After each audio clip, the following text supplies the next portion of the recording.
Nancy Kerrigan. I don't think Nancy needs any introduction, nor does Dr. Tenley Albright, one of our longest serving members, I should say. Definitely not oldest member, and first Olympic champion for the United States in figure skating, coming up and celebrating her 70th anniversary of her win at Cortina.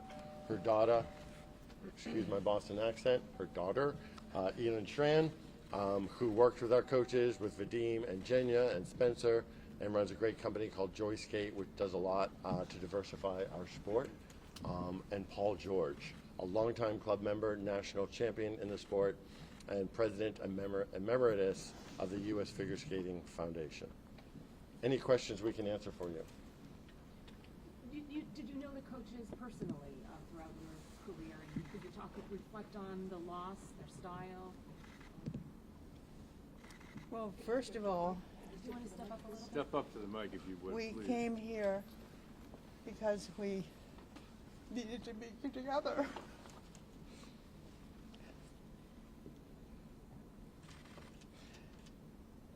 We're family, and it's a community, and the skaters, the people who were on that plane, they're our family too.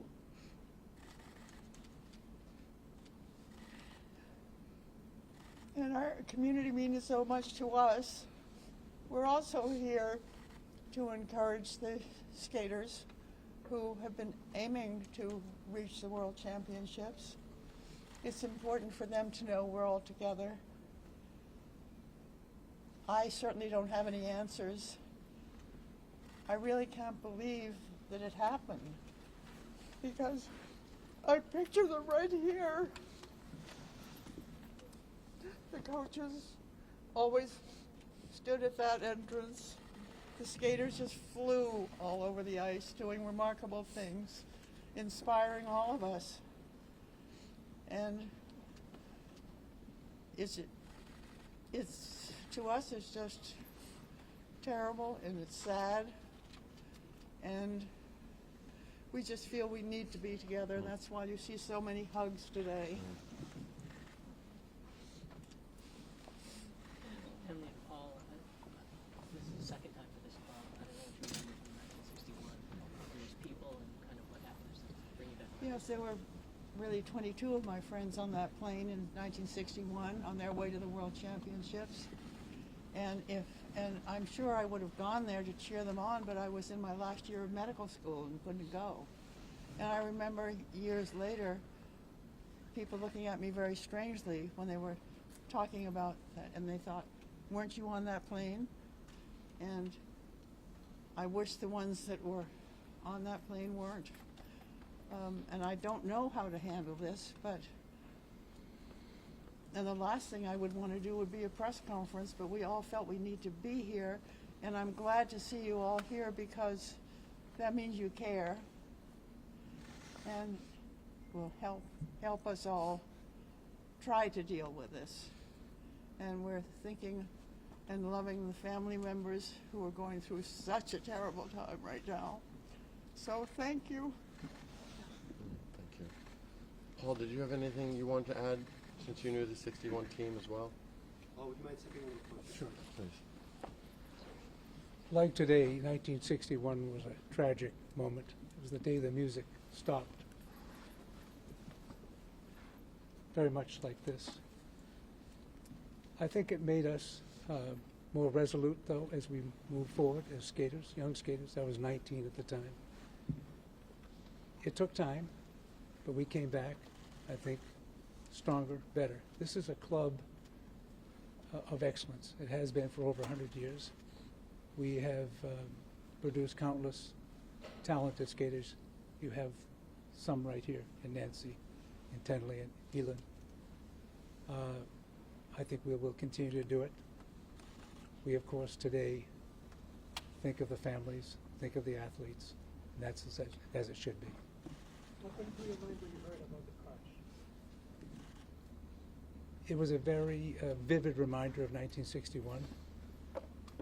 My wife tapped me on the shoulder at 6:30 and told me, much as my father had done 64 years ago, at about the same time of day. Very vivid memories. come back. As Tinley said, we lost a whole group of friends.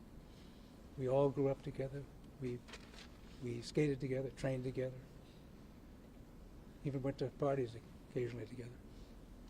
So how do you process it? Just similar tragedy happening to people you care about in similar circumstances? Well, I think as with anyone who has losses, is we first of all think and pray and hope for them and for their families. And then there'll come a time when the music will again be on, and we will push forward, be more resolute, be more determined. How does the club come back from this now? I think we grieve, as we all are doing. I think a number of you have expressed similar feelings to us today. We will honor the athletes, honor the families. But I think we also will encourage people to come back and get back on the ice, get about their lives, be more focused if ever. We will survive. Sir, can you tell us if these families have been a part of the club for a long time since the children were small? I'll turn that to Yes, Doug. easily several years. Max moved here in 2017 with his parents when they joined the club as coaches. So he's been here for 8 years. Coaching, we're here for 8 years.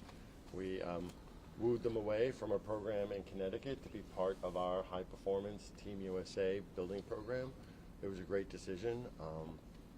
Instrumental in so much of what they've done. Vadim and Jenya were developmental coaches, which means they took kids as they came into the sport, and they were their focus, very much the St. Petersburg method out of Russia, was to build kids from an early age with the proper discipline and techniques that would carry them through the sport forever. And they were very good at that. The Hahn family, we watched Gina just grow up here from just a tiny little tyke into this amazingly mature 13-year-old who you wouldn't even think was 13. A great performer, a great competitor, and off the ice, a great kid. You know, I think as we would say, or some circles would say, raised right. Just a really good kid, great parents. And we talk a lot about the athletes, but I think we're going to miss their moms as much. Just really good people. What's the reaction to this tragedy and how do you process it? Can you stick to the microphone? Yeah, much like everyone here has been saying, is not sure how to process it. Shoot, I'm sorry. Which is why I'm here. Many of you may know my husband's my agent, and he keeps getting calls to do interviews, and I thought that was weird. I didn't feel like it was right to be home and doing interviews for this. So I called Elin. I'm like, what are you doing? I think we just all need to go together. And she said, let me call my mom. And so we're like, okay, we'll meet you in an hour. And we just wanted to be here and be part of our community. I've never seen anyone love skating as much as these two, and that's why I think it hurts so much. And I mean, everything. Tinley's always here supporting the kids, and anytime I've been able to be here and watch them grow, the kids here really work hard. Their parents work hard to be here. But I feel for the athletes, the skaters, their families, but anyone that was on that plane, not just the skaters, because it's just such a tragic event. And we've been through tragedies before as Americans, as people, and we are strong. And I guess it's how we respond to it. And so my response was to be with people I care about and I love and I needed support. So, so that's why I'm here. And I don't know, a little bit at a time. I think it's a shock. I wasn't woken up in the morning and saw it. I was watching like all night. So I probably look tired, but, and then when you find out, you know some of the people on the plane, it's even a bigger blow. We just wish them well, and like the families, the courage and the strength to make the next steps. I don't know how. You look at people go through tragedies and you wonder, how do they do it? I don't know, but we're so strong. Somehow we have a reservoir to dig from, and each one of them are strong enough to get through this somehow. It will take time, but look beside you, there's somebody that cares, and I don't know, tell people around you that you love them because you just never know. Don't Nancy, forget to say it. could you reflect on Vadim and Jenya, what kind of coaches they were, and did you work with them? I never worked with them. I mean, we were at the Olympics together, but in '94 I was kind of busy myself and sort of separated from a lot of what was going on. But I mean, I've seen them a lot of times here and there over the years, but everything you've heard of them, like maybe being a little tough, but with a smile on their face.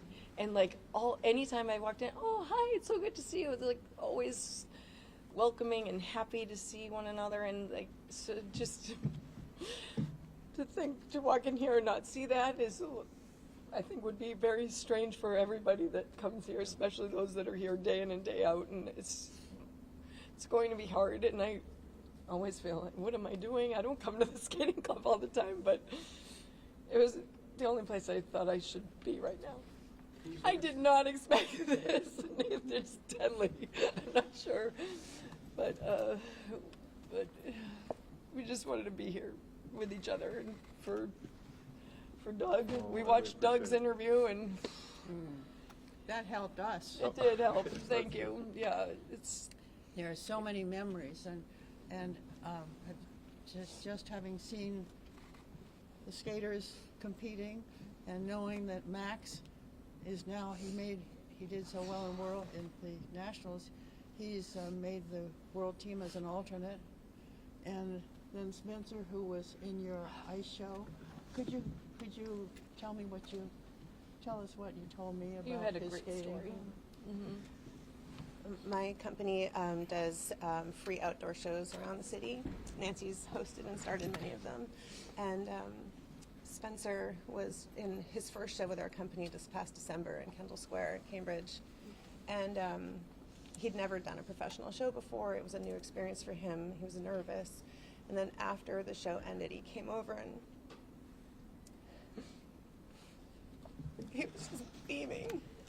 This kid was so talented. He'd only started skating a few years ago, and he had all of his triples, and not just that, but this natural grace and beauty and understanding of ice and speed, and his positions were just so gorgeous. And he came to me and smiling ear to ear, saying, I get it now. I understand. He started to discover this connection with the audience and that joy that he was giving to other people through his gift. And he said, please let me skate again with you next year. I had already reached out to people like Doug Webster, who is the artistic director of Ice Dance International, and said, you've got to keep your eye on this kid. You're going to want him for your company. He was just brilliant and so kind. And he was great backstage. That matters to me even more than the on-stage talent of these kids. And And we watched him here. yeah, I don't understand. I don't understand this. Just really praying for his family. For all of He them. had Olympic potential. Yes, I do. Definitely. I've never seen somebody come to it so fast, And so naturally. so naturally. Do you know how recently he has started? I think it was 3 years ago. Mia, do you know Ben? 3 years ago.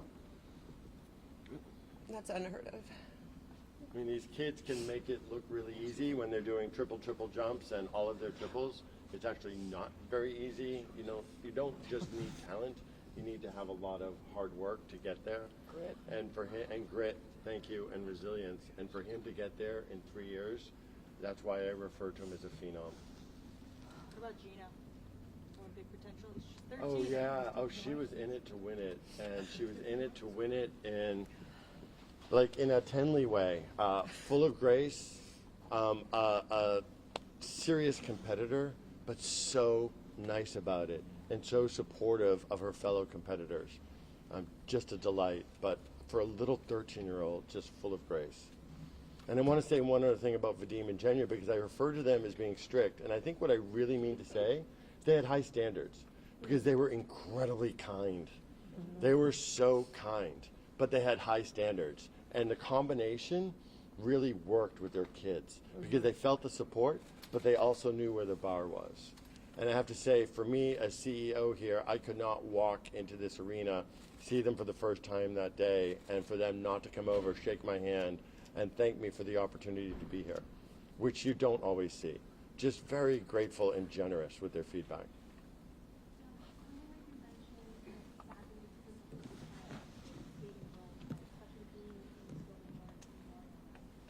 I mean, we can probably all speak to that. Well, maybe you're probably too young. Thank But you. I grew up in the shadow of that. So the crash had happened before I was born, but my mom had me skating at a very early age. And even as a little 4-year-old, as a little 3-year-old, I knew something terrible had happened. Folks weren't talking about it, but there was a pall. There was like this black energy in the arena at the old facility at 1240 Soldiers Field Road. And as a little kid, it was like the terrible awful that you couldn't talk about. It was that devastating. And I just knew not to ask about it, but I could viscerally feel it. I think we'll see how we move forward here. The fact that we have no skaters on the ice right now and no coaches is not because we asked them not to come. I think they're staying away, they're just processing this, and they're taking a break. But I think Nancy and Tenley and Elin and Paul coming to join us today and not knowing there would be media here, but just to be part of the fabric of our community over the decades speaks a lot to why skating is such a special and in many ways unique sport, a really strong sport. I will attest to that, going through something tragic, not like this, but myself, that the communities stood behind me, and I'm grateful for that. And so it's my turn now to hopefully be here. I'm not sure what it is to do. Maybe get someone a cup of coffee, but a hug, I'm here for hugs. I don't know. It's just, I want to be able to give back what I feel like I got. Nancy, so many people see figure skating as hyper-competitive. Oh, thank you. Can you see other figure skaters other than competitors? Obviously today, even though perhaps you didn't personally know these people, you feel a connection. So skaters just don't see each other as somebody else to beat on the ice, do they? But I think there's like a camaraderie. We spend a lot of time focused on yourself or your team if you're a para dance, but you're in the cold, not so much here, but a lot, hour after hour. So there is like this, you don't have to know everybody to feel that connection. We've been through the same thing, that training, that rigorous schedule of falling over and over and somehow picking yourself back up, which is like the main lesson I think learned in skating is you get back up. Keep on trying, and even when it's hard, you get back up. Even when you're crying, hurt, pain, you get back up and move forward. It's not easy, but that's what we all have to do now together. Could you reflect on what this loss means for the sport, too? To lose coaches like that, to lose just up-and-comers like that, what that means for the sport. Does anybody want to start on that one? Is there more than just here? I would say, first of all, that the sport will rebound. It always hurts to lose coaches of the talent we lost. In 1961, the same thing happened. We lost some very, very outstanding coaches, but coaches came up and worked harder. To Nancy's point, Nancy went through a very tough time. She had great resolve in 1994 and came back. Tenley, around her Olympic time, as you may recall, had an injury, if I recall correctly, Tenley, but she fought back. Skaters are resolute. The other thing I would say is that we're part of a larger sports community. I've heard today from the president of USA Hockey, the executive director of USA Hockey. I've heard from countless people in other sports. We band together. We're a family, not only of figure skaters, but of sports men and women. So I think we will very much rebound, and we'll get some coaches going. Nancy, you spoke about the coaches a little bit. Are there others that were lost that you would like to share anything about, anything that you knew personally? No, I don't know. Not of your generation, No, really. yeah, no. Okay. There obviously were more, I think, on the plane that weren't from here, but other skaters. So our community's not that. It's pretty small. I think everyone's talked to people in different parts of, like Washington and Virginia, and it's not just here that's hurting. And I think, and it's not just in these specific places. Every rink that has skating has some, I'm sure, some feeling towards this. It's tragic. But I can't give it, I don't know. I think. Other questions? This was a tragic loss of life, and you mentioned the community is pretty small. So how would you explain the depth of loss? We're feeling it. Well, the community is small. I mean, we have 1,100 members here at the Skating Club of Boston. I think U.S. Figure Skating has 100,000 members. So it's small and it's tight-knit, but it's also very large. I think what makes it feel small is we're so cohesive. And per Nancy's point, and I think Tenley's as well, what you experience at an ice facility here in Boston can be so similar to what you experience in Los Angeles and elsewhere, that there's a common denominator to it. So folks feel this and can relate to this. They can relate to having young kids in their own facility, whether it's here in Boston or Northern Virginia or DC or elsewhere in the country. And I think that's what really makes it so small and tight-knit. Other questions? John, is this a time of day when you normally would see skaters out here training? This would be packed. It would Packed. What time is it? 1:30. Oh, In an hour, it would be packed. but there would be kids. But we would still have kids Always. here. We'd have Team USA kids here that have already, they're past high school. They can train at any time of day. Those coaches would be here. Four Continents Championship, an international event that Max is supposed to go to, is coming up. The World Championships are coming up.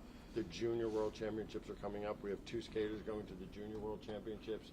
We have the current and just very recently minted U.S. pair champions who train here and are members here, who are going to the World Championships at TD Garden at the end of March. So there would normally be a lot of training here. Folks have taken a break. Misha and Elisa are with Max. They're training mates. They're friends. And all friends with the Hans and the Lanes, too. So, yes, this would normally be crowded. When do you plan to see people back out on the ice? I don't know. I think when they're comfortable coming back on the ice. And what is your message to your community of 1,100 members? You said, what is it that you told the families and the members? I was just working on a communication with them right before coming out here, that it's tragic, that we all feel it. We can't explain it. We're in this together. We always support each other together. It's part of the fabric of who we are, both at the Skating Club of Boston and in our skating community. Offer them opportunities to come in and grieve together, both tomorrow, like actually this evening and tomorrow. And so we'll put that out there and see how our members respond. I can tell they're feeling things. I think I mentioned earlier, I just can't get to all the texts and emails that I've been getting. And it's heartwarming, and I feel bad that I'm not responding as quickly as I might like, but it really does feel good to know that so many people from around the world and around this country really care. And they care about this club, but they care about the sport, and they care about the athletes. And that's really why we're a tight-knit community. Could I just say that I think what we'll find is that the skaters will come to the ice and skate as part of the healing, because when you skate, it's an expression, And I think that it will help them to be together on the ice. Agreed. Yeah, and that's what I was just thinking, similar, that we all grieve differently, and I just urge them all to be patient with each other, because someone might want to get out there and just practice like it was last week, and someone else might feel like that's not appropriate, but we all grieve differently and at different times and in different ways, and we just have to be accepting, like, that's how they're dealing with it. They just have to go, and somebody else might not be able to step back on the ice for a little while, and that's okay too. Like, just be patient with one another and be there to support one another, whichever way they choose to deal. And I think for me, as the leader of this organization, it's my job to make sure our ice is occupied and is at capacity. But I have to tell you that this ice being empty and this arena having gone silent, it makes me feel good. It makes me feel very fitting that it's not business as usual here. So I'm glad to see the facility empty. It's almost eerie, but I think it's fitting, and I think it's respectful. You skated here. What was it like coming back and being so quiet and reeling with loss? I skated and trained at the old facility, not here. It was very different than this. But so I didn't come back and skate here, but I said the same thing as Doug just said when I walked in, and it was kind of like, we went upstairs and it was silent. It was eerie. It just is a little strange to be in this ice rink. Other ice rinks, there's not figure skating all day, and here there's figure skating, and there's always music, and we perform to music. It's emotional, and sometimes that may make it harder for some because you hear the music and you start emoting, and it can just pull out all these feelings, and so it could be challenging to get back out there. That's okay. Just a little at a time, and just do what we can and be there. As I said, we just have to be there for one another. But I think to be here, I don't come here that often, and I just didn't know what else to do. So I just thought I needed to be with some friends. Paul and I have been through a lot together, and Tenley and I lately more and more. So yeah, I've always felt support and encouraged, and I walked in, I saw Anne, and she's just, there were lots of hugging, and I think I needed that, so thanks for having me.